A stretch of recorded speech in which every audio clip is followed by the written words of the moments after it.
If you want to understand why nations act the way they do, you have to stop thinking like a citizen and start thinking like an empire. Because on the global chessboard, individuals disappear, and only power remains.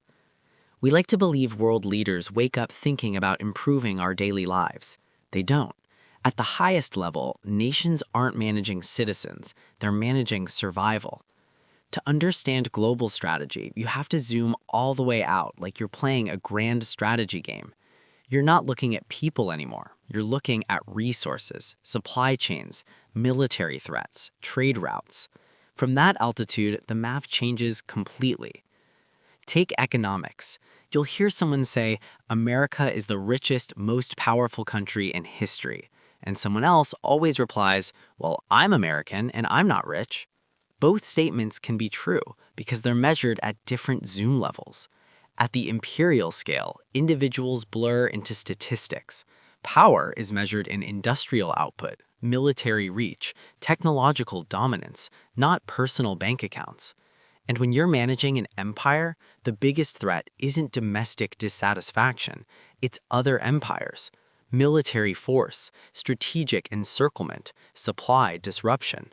So today, we're ranking global power the way empires actually see it, through nuclear capability, the ultimate military insurance policy.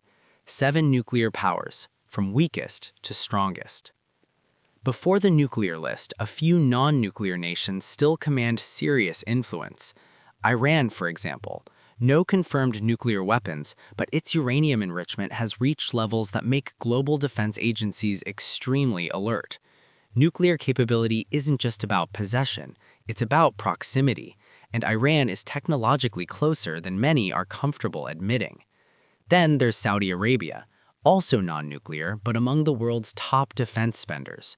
Their geopolitical strategy is economic transformation. They know oil wealth isn't eternal, so they're attempting to rebuild their economy from a resource exporter to a global logistics and finance hub linking Africa, Asia, and Europe. It's high risk, high ambition, because post-oil relevance requires reinvention. Now the nuclear powers. At number 7, Israel. Israel maintains nuclear ambiguity, never confirming, never denying, but global consensus is clear. They have the bomb. Their doctrine is deterrence, a last resort guarantee of survival in a region defined by existential threats. Number 6, North Korea. With an estimated arsenal of around 50 nuclear warheads, their program serves one core purpose: regime survival. Nuclear weapons ensure foreign powers think twice before intervention. Their frequent provocative missile tests are both technological experiments and geopolitical signaling. At 5 and 4, we have Pakistan and India, 2 nuclear rivals sharing one border. Each holds roughly 150 to 200 warheads.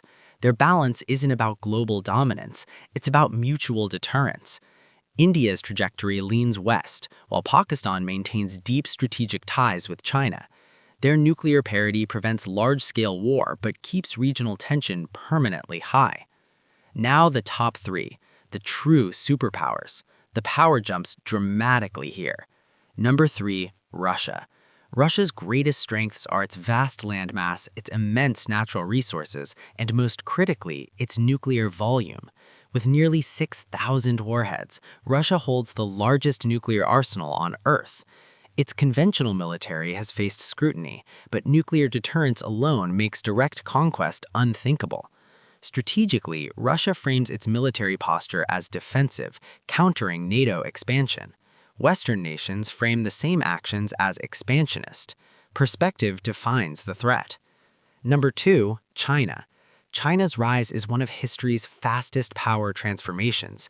Within 40 decades, it went from agricultural poverty to industrial titan. Its key strengths are its 1.4 billion people and the world's largest manufacturing base. Industrial scale matters in war. Commercial shipyards can become military shipyards overnight. China's long-term strategic flashpoint is Taiwan. It's geographically and economically critical, especially for semiconductor production. Control of Taiwan would secure China's Pacific access and its technological supply chains, which is why it remains one of the most dangerous geopolitical fault lines on Earth. And at number one, it's not a single nation, it's an alliance system, the Western Alliance. NATO and its partners form the most powerful military and economic bloc in history. Their dominance comes from collective defense, advanced technology, and global naval reach. But their greatest weapon isn't military, it's monetary. The US dollar is the world's reserve currency. Roughly 58% of global reserves are held in dollars. This gives the West extraordinary leverage over global finance. It's economic gravity. Much like English became the global language of business, the dollar became the global language of trade. Today, Western grand strategy is in flux. The old doctrine focused on maintaining global alliances and protecting trade networks, but a newer vision has emerged. Rebuild domestic industry, reduce reliance on foreign manufacturing, and counter China's rise. Supporters see strategic recalibration. Critics see alliance erosion and geopolitical fragmentation. The truth is still unfolding because grand strategy operates on decades, not election cycles. When you zoom out far enough, politics stops looking like debates and elections. It starts looking like resource management, territorial security, and technological arms races.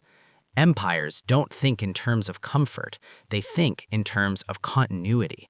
And on that board, power isn't measured by happiness, it's measured by leverage, deterrence, and who controls the future.